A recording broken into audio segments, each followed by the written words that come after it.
বর্তমানে যুক্তরাজ্য একটি ইসলামিক প্রজাতান্ত্রিক দেশে রূপান্তরিত হয়েছে। তাই আপনি ব্রিটেনকে বলতে পারেন, যুক্তরাজ্যকে বলতে পারেন the Islamic Republic of Britain. শুধু তাই নয়, ব্রিটেনে আপনি এমন কিছু জিনিস দেখতে পাবেন যে জিনিসগুলো দেখলে আপনি বলতে বাধ্য হবেন যে দেশটি ইসলামিক দেশে রূপান্তরিত হয়েছে, দেশটি ইসলামিক প্রজাতান্ত্রিক দেশে রূপান্তরিত হয়েছে। একটি রেডিও পডকাস্টে এমন মন্তব্য করেছেন ইসরায়েলের প্রধানমন্ত্রী বেঞ্জামিন নেতানিয়াহু। তিনি কেন এমন মন্তব্য করলেন? অবশ্য তার এই মন্তব্যের পেছনে যথেষ্ট কারণ রয়েছে। আপনারা জানেন যে যুক্তরাজ্যে বর্তমানে লেবার পার্টি ক্ষমতায় রয়েছে এবং লেবার পার্টি ক্ষমতায় আসার পর ইসরায়েলের সঙ্গে সম্পর্কটা একটু খারাপ হয়ে গেছে। এতদিন ইসরায়েলের সঙ্গে যে মুক্ত বাণিজ্য চলছিল, লেবার পার্টি ক্ষমতায় আসার পর সেটা বন্ধ হয়ে গেছে। শুধু তাই নয়, ইসরায়েলে অস্ত্র রপ্তানির যে লাইসেন্স ছিল সেটাও বাতিল করা হয়েছে, সেটা বাতিল করে দিয়েছে লেবার পার্টি সরকার। শুধু তাই নয়, গাজা এবং ফিলিস্তিন নিয়ে ইসরায়েলের সঙ্গে একটি তিক্ত সম্পর্ক লেগে রয়েছে এবং গাজা এবং ফিলিস্তিনের পক্ষে যুক্তরাজ্যের যে অবস্থান, সেই অবস্থানের প্রতি বহুদিন ধরে ক্ষেপে রয়েছেন যুক্তরাজ্যের প্রতি বেঞ্জামিন নেতানিয়াহু। তিনি 1968 সালের 6 দিনের যুদ্ধকে স্মরণ করেছেন।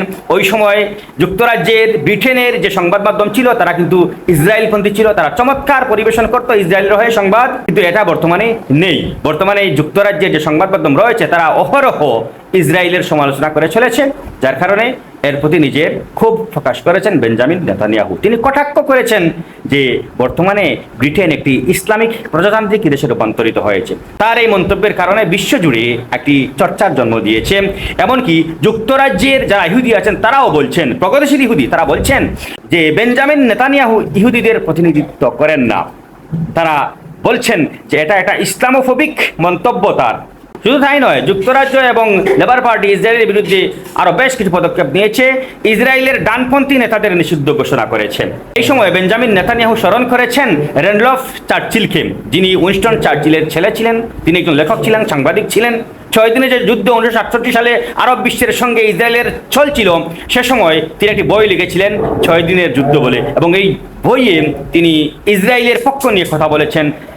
যে সাংবাদিকতা তিনি করেছেন তার সাংবাদিকতার বেশিরভাগ কিন্তু ছিল ইসরায়েলের পক্ষ নিয়ে, যার কারণে তিনি ওই সময়টাকে স্মরণ করে বলছেন যে বর্তমানে সেই সময়টা আর নেই।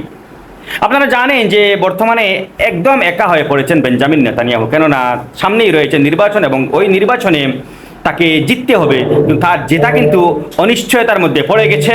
যে কোনো সময় যুক্তরাষ্ট্র তার সঙ্গ ছাড়তে পারে। যুক্তরাষ্ট্রের সঙ্গে বর্তমানে একটা অম্লমধুর সম্পর্ক তার লেগে রয়েছে, কিন্তু যে কোনো সময় সেটা বন্ধ হয়ে যেতে পারে এবং ট্রাম্প চাইলে বেঞ্জামিন নেতানিয়াহুকে ফেলে দিতে পারেন, উৎখাত করতে পারেন। যদি এমনটা হয় তাহলে কি হবে? ইসরায়েলে যদি নেক্সট সরকার আসে বা বেঞ্জামিন নেতানিয়াহু হেরে যান, তাহলে ভূ রাজনৈতিক অবস্থার কি পরিবর্তন হবে? মন্তব্য করে আপনারা জানাতে পারেন। ধন্যবাদ।